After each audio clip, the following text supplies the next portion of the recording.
bom ver todos vocês hoje. Espero que Deus os abençoe enquanto lemos sua palavra nesta manhã. O mundo mudou. Não só o Covid perturbou e interrompeu nossas vidas diárias, mas o mundo parece mais furioso e mais instável do que nunca. O autoritarismo político, a corrupção, a agitação civil, as grandes mudanças culturais e as dificuldades econômicas nos fazem sentir inseguros, duvidosos e até mesmo temerosos. Mais e mais eu ouço os crentes dizendo: quando as coisas vão mudar? Deus não pode intervir? O que deve acontecer antes que alguma coisa possa melhorar? Como podemos nos livrar dessa corrupção? Minha esposa disse recentemente: assistir ao noticiário somente é falado dos 3 grandes Cs: crime, corrupção e Covid no momento. Mais e mais eu ouço os pedidos de oração para Deus intervir. Mas Deus já nos deu uma solução e precisamos olhar para a solução dele se realmente quisermos ver mudanças. Veja, como esperamos que o mundo mude sem que as pessoas mudem? E Deus está no negócio de mudança de pessoas. Basicamente, o mundo é pecador, é mau, está perdido. E Deus nos disse que o que é necessário é um avivamento, a fim de que os não salvos sejam salvos. E Ele também nos mostrou muito claramente em Sua palavra que isso não vai acontecer por si só. Nós desempenhamos um papel. Então, o que será necessário para trazer um avivamento? E qual é o nosso papel neste avivamento? Como podemos olhar para o futuro com esperança e saber que algo vai ficar melhor em algumas áreas com relação ao que está acontecendo agora? Eu quero olhar esta manhã para 3 capítulos de Lucas, apenas alguns, muitos poucos versículos em cada capítulo. Portanto, eu quero mostrar como Jesus nos deu uma solução para esses problemas. Basicamente, Jesus estava preparando seus discípulos para que levassem as boas novas do reino ao mundo. E, inicialmente, ele o fez apenas dando o exemplo. Então, em Lucas capítulo 8, versículos 1 e 2, encontramos esses versículos. Depois disso, Jesus viajou de cidade em cidade e de uma vila para outra, proclamando as boas novas do reino de Deus. Os 12 estavam com ele. E também algumas mulheres que haviam sido curadas de espíritos malignos e de enfermidades. O que vemos aqui é que Jesus nos mostra como. Ele dá o exemplo, ele mesmo faz. Ele prega as boas novas. Indo de um lugar para o outro, ele vai. Ele não está parado em algum lugar em Jerusalém gritando para o mundo: venha até mim. Ele diz aos indivíduos: venham a mim, depois que ele vai até eles. Jesus também mostrou a outros como fazer isso. Ele estava treinando as pessoas. Então ele os levou consigo. Ele tinha seus 12 discípulos de confiança e então ele teve algumas mulheres que ele curou de doenças e espíritos malignos. Essas eram as mesmas mulheres que a Bíblia nos diz que estavam sustentando seu ministério financeiramente. Isso fazia parte do treinamento para chegar ao mundo. Começa pequeno, começou por perto, mas Jesus mostrou o caminho. No capítulo seguinte, em Lucas capítulo 9, versículo 1, fala sobre o fato que Jesus vai e envia os 12. E começa dizendo que ele deu poder e autoridade para expulsar todos os demônios e curarem enfermidades. E então os enviou para proclamar o reino de Deus e curar os enfermos. Então agora Jesus, tendo mostrado a eles como fazer isso, enviou os 12 e disse a eles, versículo 3, não levem nada para a viagem, nem cajado, nem bolsa, nem pão, nem dinheiro, nem camisa extra. Qualquer que seja a casa que você entrar, fique lá até sair daquela cidade. Se as pessoas não os receberem, saiam de sua cidade e sacudam a poeira de vossos pés como testemunho contra eles. Então eles partiram e percorriam de vila em vila, proclamando as boas novas e curando pessoas em todos os lugares.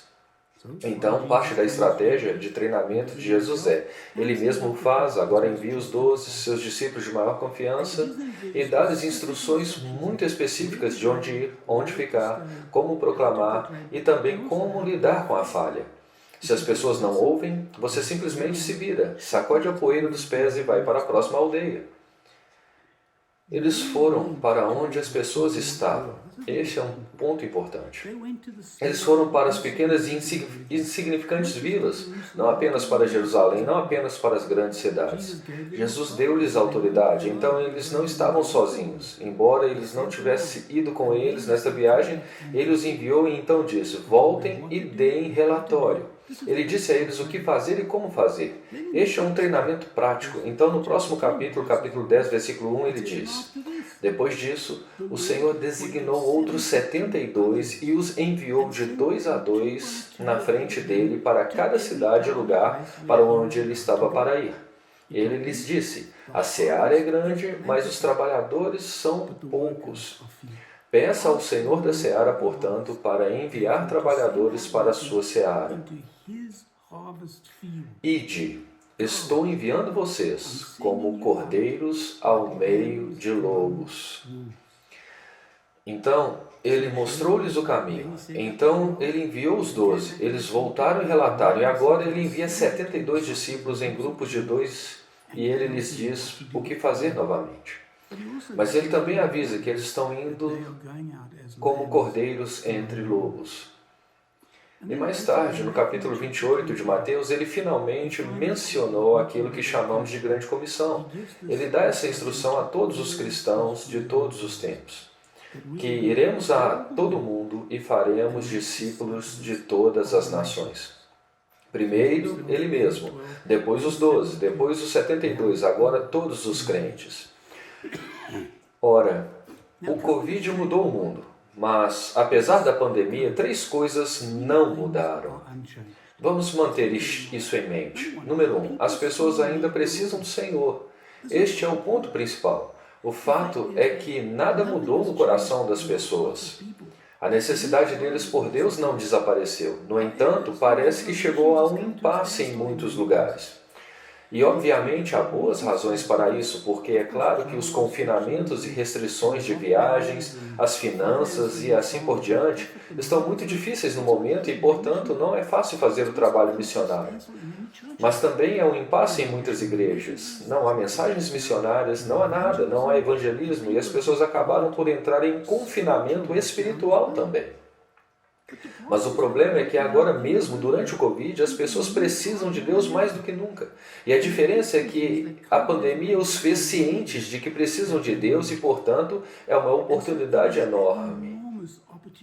As pessoas, de repente, pela primeira vez, estão pensando na eternidade, enquanto amigos, familiares e conhecidos ficam doentes.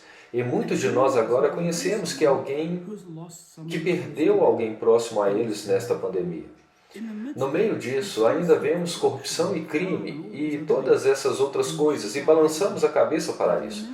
Mas lembre-se que as pessoas precisam do Senhor. Cada um de nós que diz ser crente tivemos um momento AC, um tempo antes de Cristo, quando vivíamos como o resto das pessoas de hoje, pecadores e longe de Deus. Então as pessoas ainda precisam do Senhor. Essa verdade não mudou em nada. Em segundo lugar, as pessoas precisam ser salvas.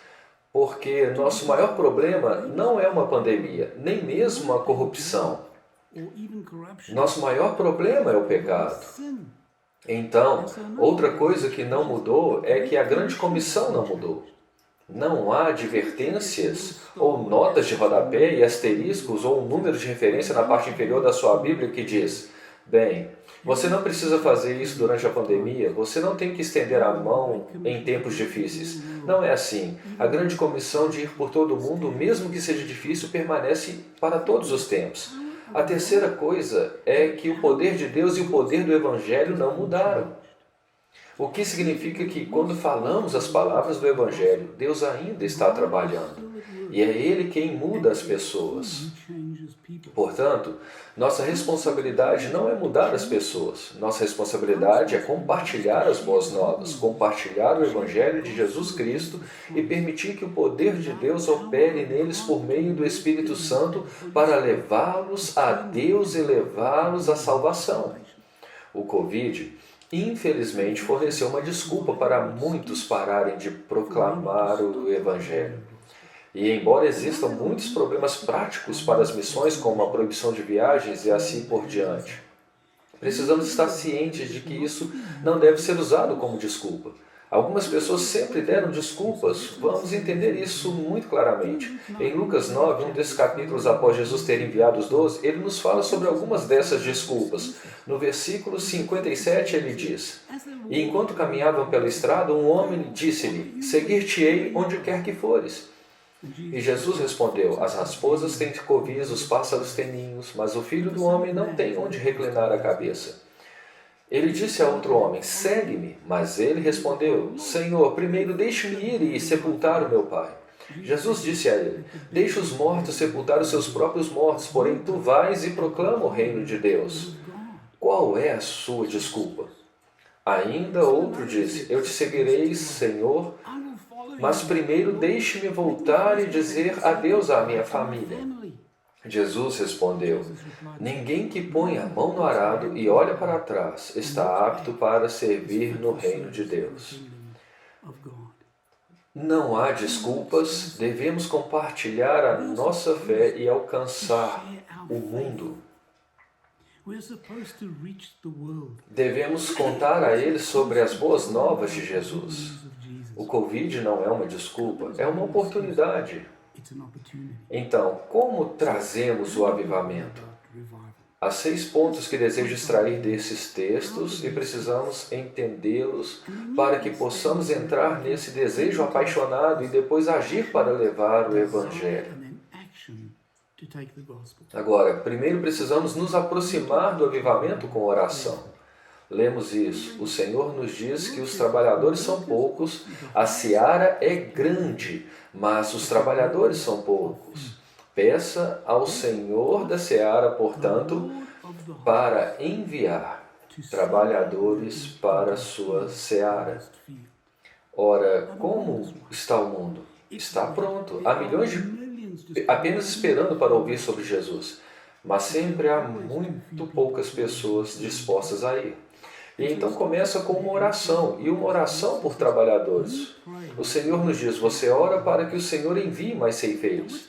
E agora o que vai acontecer? É que quando você começa realmente a desejar a salvação das pessoas, quando você reconhece a seara, quando você reconhece que ela é grande, requer muitos trabalhadores, e quando você valoriza a seara, em poucas palavras, você se preocupa com as pessoas sem Cristo e você ama a seara e começa a orar pela seara, dizendo: Senhor, mande trabalhadores. Algo acontece no nosso espírito, porque o Espírito Santo começa a dizer para você: e você? Porque sabemos pela grande comissão que Deus realmente quer que todos nós participemos disso. E então, uma pergunta que quero fazer para você hoje, uma pergunta muito pessoal. Se você ficar ofendido por ela, sinto muito, mas tudo bem. E é esta: o que você está fazendo pelas missões mundiais, em termos de seu testemunho pessoal e seu patrocínio e apoio a outros no ministério? É uma questão muito válida para nós quando dizemos que tem que haver uma solução. Deus deve intervir. Temos que fazer a pergunta: bem, o que você está fazendo? O que eu estou fazendo para que isso aconteça? Estamos apenas orando para que o Senhor envie obreiros? Mas estamos orando de uma forma que nós também estamos ouvindo a resposta de Deus? Ora, como você vê o mundo? Como você vê o perdido? Eles preocupam você? O céu e o inferno são reais para você? Então ore pela salvação de todos que não conhecem a Deus. E então levante-se e faça algo. A segunda coisa é que devemos responder obedientemente. Portanto, devemos orar, devemos nos aproximar de um avivamento com oração e agora devemos responder obedientemente. No capítulo 10, versículo 3, Jesus diz: Ide, estou enviando vocês como cordeiros ao meio de lobos. A grande comissão é ir fazer discípulos de todas as nações. Precisamos ir. E quando formos, precisamos fazer algo muito específico. Devemos fazer discípulos. E paramos de dar desculpas. O Covid é uma oportunidade e não uma desculpa. As pessoas estão bem abertas para ouvir, prontas para a colheita. Pessoas que nunca teriam ouvido você vão ouvi-la agora. Terceiro, devemos falar com confiança. Quando formos compartilhar a nossa fé, vamos fazê-lo com confiança. O versículo 16 do capítulo 10 diz: quem te escuta, a mim me escuta. Quem te rejeita, a mim me rejeita. Mas quem me rejeita, rejeita aquele que me enviou. Você sabe o que significa isso? Significa que você não está falando a sua própria mensagem. Você não está sendo rejeitado, embora as pessoas pensem que estão rejeitando você. Se eles rejeitarem sua mensagem, eles estão rejeitando Cristo. E, portanto, por implicação, eles estão rejeitando o Pai. E há sérias consequências para isso. Quando vamos com o poder do Evangelho. Vamos com o poder do Espírito Santo. É a mensagem de Deus, não a sua. Você não tem que dar desculpas para o Evangelho. Você não tem que dar uma mensagem diluída. Você não precisa ter um falso e amigável Evangelho. Não damos desculpas para a Bíblia. Ela diz o que diz, Deus escreveu e nós proclamamos. Não precisamos ficar envergonhados por isso. Agora, se as pessoas não ouvem, siga em frente. Capítulo 10, versículo 10 diz: mas quando vocês entrarem em uma cidade e não forem bem-vindos, vão para suas ruas e digam: até a poeira de sua cidade que se pegou a nós sacudimos de nossos pés, como um aviso para vós. No entanto, estejam certos disso: o reino de Deus é chegado a vós. Digo-vos que naquele dia será mais suportável para Sodoma do que para aquela cidade.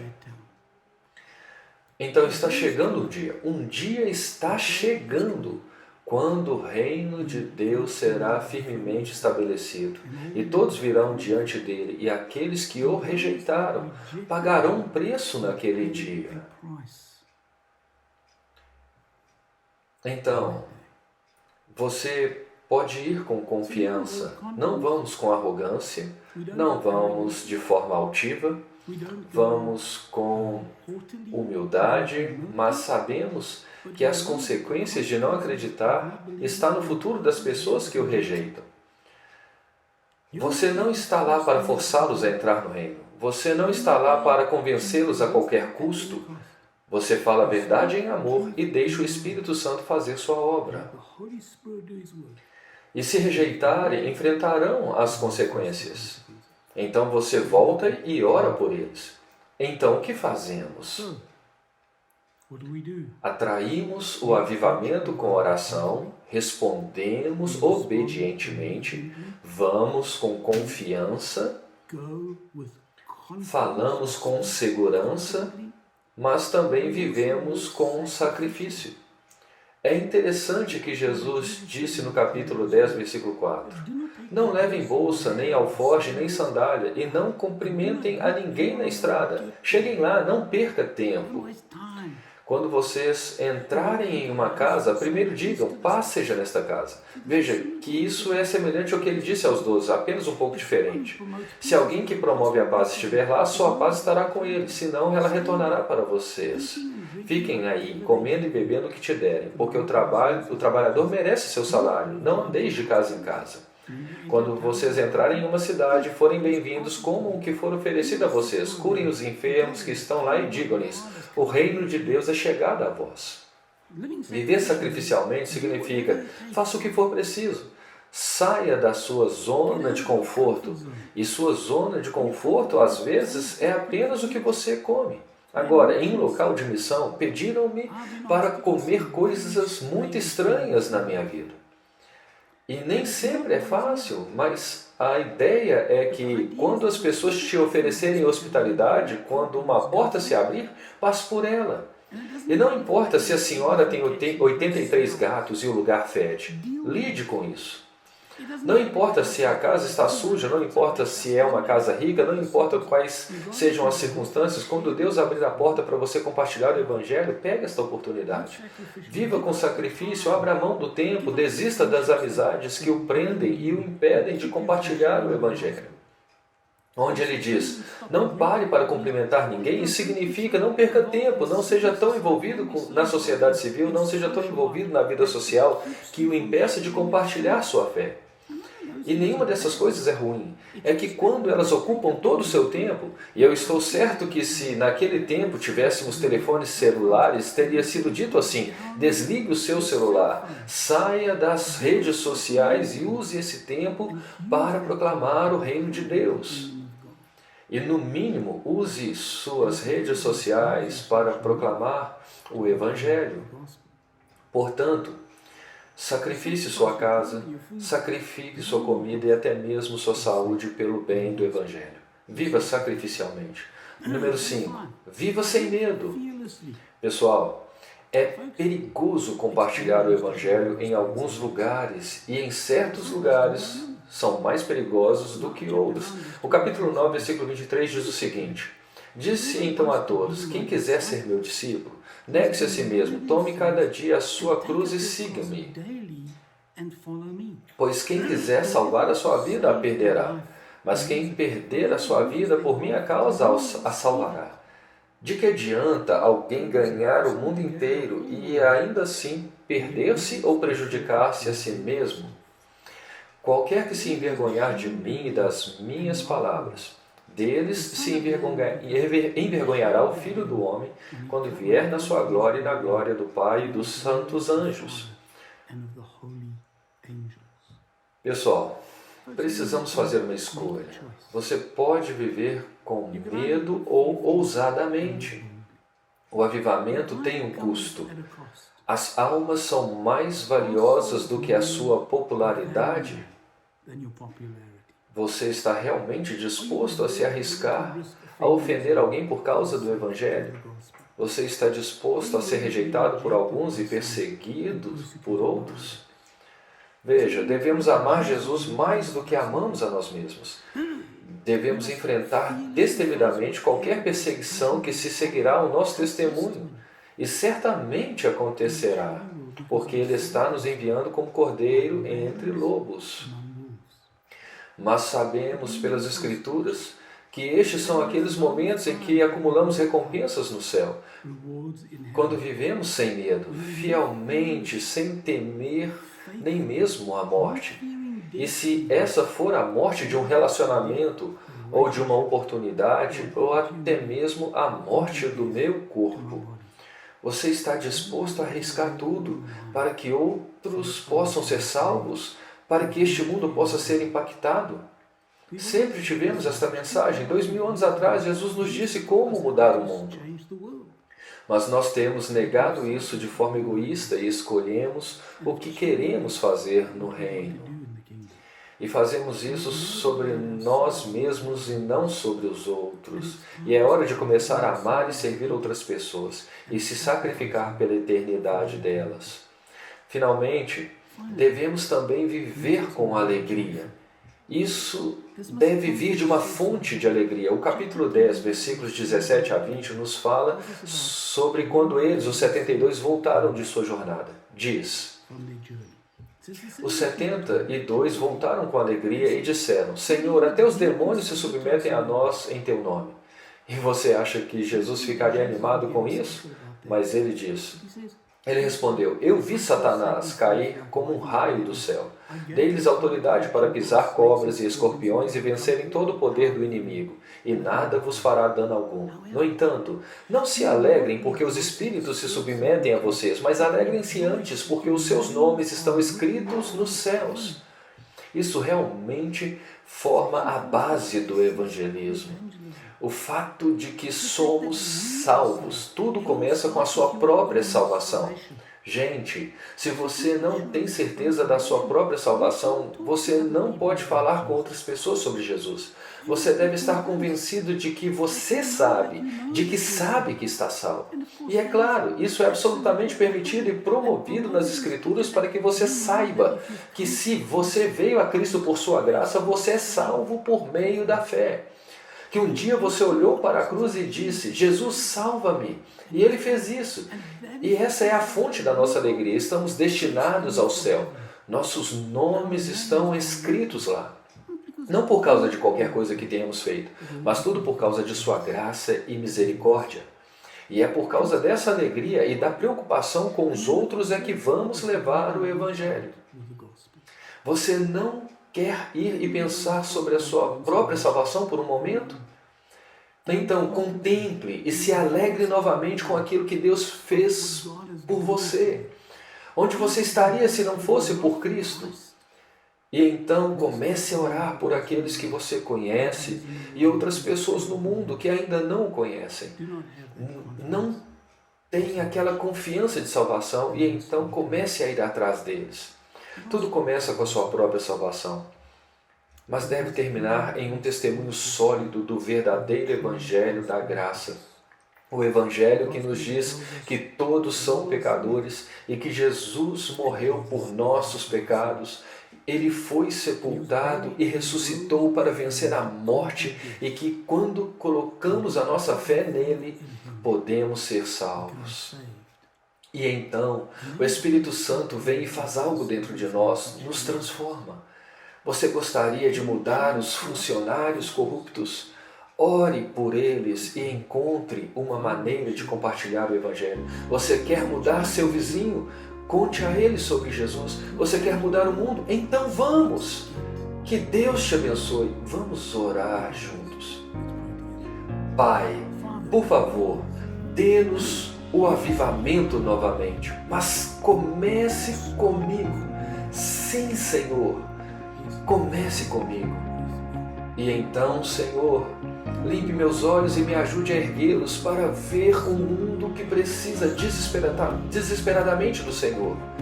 E, Senhor, me ajude a ser obediente, a ir com confiança, a ir sem medo, a viver sacrificialmente, se necessário, mas a compartilhar o Evangelho que salva.